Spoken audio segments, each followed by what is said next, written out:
wow, you came so good. Because You're good at this. I want before we say what the sponsor, who he is, I think it's important to know that it's a tremendous risk. If these messages and this Torah go to thousands of people, thousands and thousands of people, which it does, and it mamish helps people, then it's a tremendous risk to sponsor an episode. Yes. Because people literally change their life. When you use the word, we use it too easily. Hey, it changed my life. It changed my. It does. It changes your life. Yeah. I'm not saying it Changes to a mindset. boast, because I know when my life changed, when I heard this stuff, when I had this Torah from Rebbe years ago, it changed my life. Yes. So I know it changes lives. Yes. So we have a sponsor for this episode. What's his name?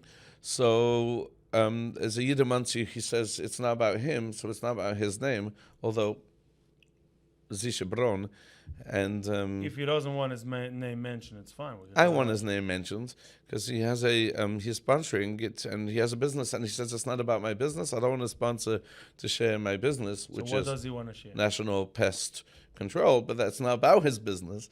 He has an unbelievable organization in Muncie. It's a Muncie organization. It's called Panasaini. Panasaini. Panasaini is he finds jobs for people who don't have jobs.